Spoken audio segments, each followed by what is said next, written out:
আসসালামু আলাইকুম রহমতুল্লাহি বরকাত। আপনাদের সবাইকে অনেক অনেক মোবারকবাদ জানাচ্ছি। ইসলামের গল্পে আজকে একটা অসাধারণ গল্প আপনাদেরকে শোনাবো, যে গল্পে একটা ছোট্ট শিশুর কি ইমানি জজবা সেটা আমরা দেখব। হযরত ইসমাইল আলাইহিস সালাতু ওয়াস সালাম, পবিত্র কোরআনুল কারীমের মধ্যে সেই ঘটনাটি এসছে। তিনি তখন খুবই ছোট। তার বাবা তাকে বললেন, ইন্নী রাআইতু ফিল মানাম আন্নী আযবাহুকা ফানজুর মাযা তারা। ইব্রাহিম আলাইহিস সালাম বলছেন, বাবা, আমি স্বপ্নে দেখেছি তোমাকে আল্লাহর জন্য কোরবানি করছি, তুমি কি বলো? তিনি বললেন, ইয়া আবাতি ফাআল মা তু'মার সাতাজিদুনি ইনশাআল্লাহু মিনাস সাবিরিন। বাবা, আপনাকে যে আদেশটা দেওয়া হয়েছে আপনি সেই আদেশটা পালন করুন, ইনশাআল্লাহ ওই আদেশ পালনের ক্ষেত্রে আপনি আমাকে ধৈর্যশীল পাবেন। তাফসীরের মধ্যে এসছে বাবা ছেলে হাত ধরে যাচ্ছেন। কি একটা ঐতিহাসিক বিষয়! গোটা মাখলুক জগৎ যেন নীরব নিস্তব্ধ, কি হতে চলেছে। হযরত ইব্রাহিম আলাইহিস সালাতু ওয়াস সালাম তিনি তার সন্তানকে নিয়ে গেলেন মিনার প্রান্তরে। সেখানে তিনি তার সন্তানকে কোরবানির জন্য যখন প্রস্তুতি গ্রহণ করছেন, তাফসীরের মধ্যে আসছে সেই সন্তান বলছেন, বাবা, আমার চোখটা আপনি বেঁধে নিন, আপনার চোখটাও বেঁধে নিন, যাতে করে আমরা একে অপরকে না দেখি। ভবিষ্যৎ হোক নিরাপদ, বিনিয়োগ হোক বিশ্বস্ত, আর আমার পছন্দ সল্ট বে।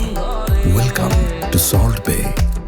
কারণ চোখের দেখায় ভালোবাসা আবেগ তৈরি হতে পারে। তাই হলো, এবার হযরত ইব্রাহিম আলাইহিস সালাতু ওয়াস সালাম হাতে ছুরি নিলেন। ঠিক কোরবানির আগ মুহূর্তে আল্লাহ রব্বুল আলামিন হযরত ইব্রাহিমকে ডেকে বললেন, ইয়া ইব্রাহিম কদ সাদ্দাকতা রুইয়া ইন্না কাযালিকা নাজজিল মুহসিনিন। ইব্রাহিম, তুমি যে স্বপ্ন দেখেছিলে সেই স্বপ্নের বাস্তবায়ন তুমি করেছ। তুমি তোমার সন্তানকে সর্বোচ্চ কোরবানির জন্য প্রস্তুতি গ্রহণ করেছ, তুমি পরীক্ষায় পাশ করেছ।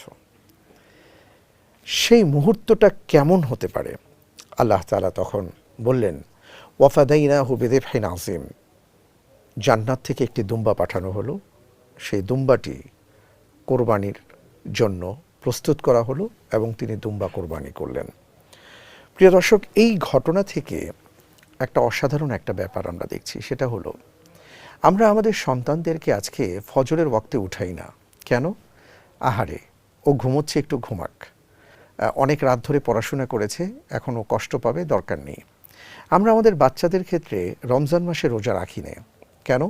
ওর পরীক্ষা আছে, ওর স্কুল আছে, ওর পড়াশোনা আছে। আপনি কি খেয়াল করেছেন হযরত ইব্রাহিম আলাইহিস সালাতু ওয়াস সালাম তার কলিজার টুকরো সন্তানকে আল্লাহর জন্য সর্বোচ্চ কোরবানি করতেও দ্বিধাবোধ করেননি, এবং তার কলিজার টুকরো সন্তান ইসমাইল আলাইহিস সালাতু ওয়াস সালাম তিনিও নিজের জীবনকে উৎসর্গ করার জন্য প্রস্তুত ছিলেন। আজকে আমরা কোথায়? সেই পরিবার কোথায়? সেই বাবা কোথায়? সেই মা কোথায়? আল্লাহ তাআলার কাছে আসুন আমরা দোয়া করি, রব্বুল আলামিন যেন আমাদের সবাইকে তার জন্য কবুল করেন। আমরা সবাই যেন আমাদের সর্বোচ্চটুকু মহান রবের জন্য উৎসর্গ করতে পারি, সেই তৌফিক তিনি আমাদেরকে দান করেন। আমিন। সবাইকে ধন্যবাদ।